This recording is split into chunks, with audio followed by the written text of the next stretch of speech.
And now, it's time for another Dice Tower review with Tom Vasel. Hey folks, today we're taking a look at the Great Dinosaur Rush. This is from 8 games designed by Scott Almes, and this is a game about you being a paleontologist and going and digging up bones and finding some unique, cool dinosaur. It has some mechanisms where you're going to be collecting things, but it also has some creativity where you're going to be able to build any sort of dinosaur you want, putting the bones together in a logical form, but you got some wiggle room. I'll show you.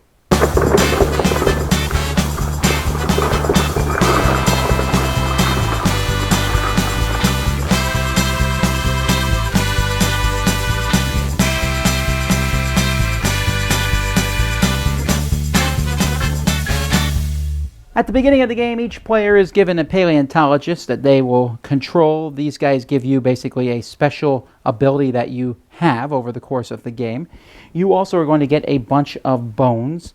Each player is going to get the same amount of bones. This is enough bones to build a skeleton of a dinosaur, but you're going to want more bones as the game goes by. Each player is going to be placing their paleontologist out here around the outside of the board, and players are each going to get some bonus build cards. These are going to keep secret from everybody else.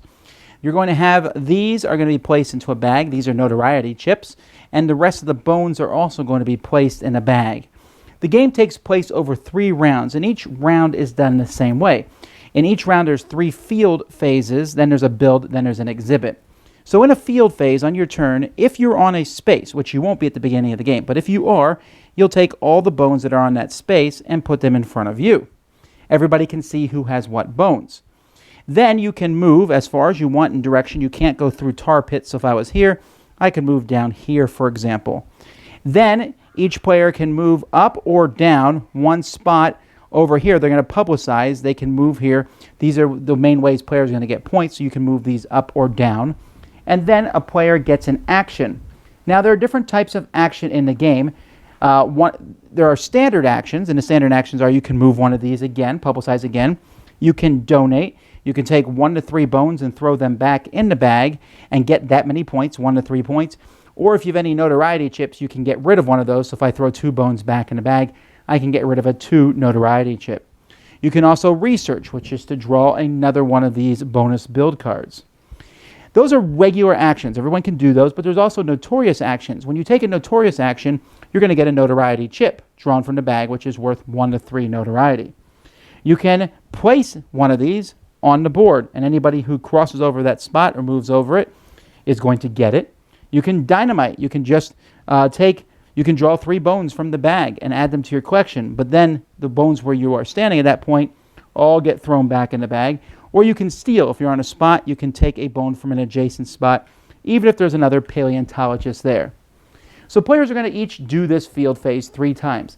At that point, we're going to push the board aside for now, because each player has a giant shield, and they're going to use this shield to hide their dinosaur as they build it. And this kind of shows a little bit about how to build a dinosaur. But what each player needs to do is build a dinosaur. Now you have kind of freedom on how the dinosaur looks, but you're going to need at least 1 green piece as its head. You can have more than that. You need at least 1 yellow piece as its neck. You can have more than that. You need at least 1 green piece as its spine and 1 green piece as a rib. Then you need at least 1 yellow piece as a tail. You need 2 limbs. So these limbs can be attached like this. And that's the smallest dinosaur that you could possibly build.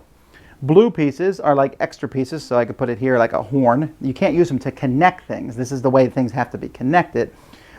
And white is wild. It can only touch 1 color, so maybe I want to extend the tail down here.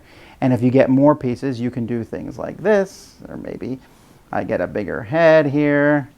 So you can see that as the dinosaur goes on, you can add more pieces. You can say I want to have more ribs, so maybe I want to do this like this, and so my dinosaur can take any shape I want, and those blue pieces again can be anything I want, like ooh, look at that, I put on the back. Now players are going to be scoring their dinosaur if they do something that is shown exactly on here. So this shows that one of the limbs is exactly 3, so maybe I do this, and then the head is exactly like this. Well, I did that already. So if I have this exactly, I can't have more than 3 red bones in one of the legs, and I can't have more than 3 in the head, but I did this exactly, I'm going to get a bonus of 5 points for my dinosaur. But then we're going to check each category here. Now, each of these categories is going to be scored separately. We'll take a look here, and players are going to see where the cube is. So, for example, size is the number of ribs. Everybody counts the ribs in their dinosaur. Whoever has the most, let's say it's here, would get 10, second most 7, third most 4, if there's 4 or 5 players. The ties are friendly, so if 2 people are tied for first, they would both get 10, and then the next person would get 7.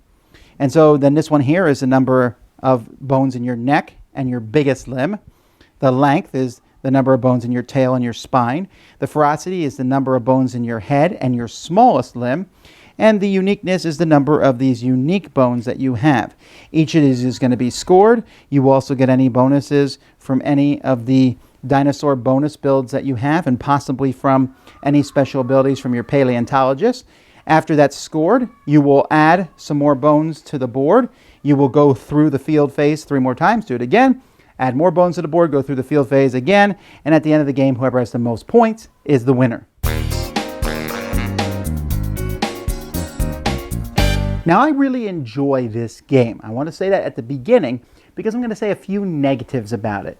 The component-wise, it's fine, although, again, I don't understand why companies use the same colors for players that they use for bones. It's not a huge deal in this game, but still, could have been avoided.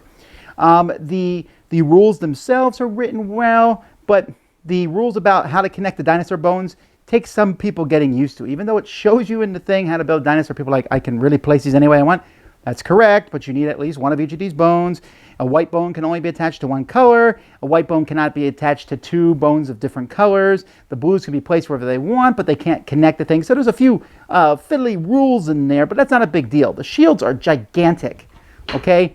And I know they need these, but once you should just not use these during the course of the game until it's time to build the dinosaurs, and everyone pulls them out and builds their dinosaurs simultaneously.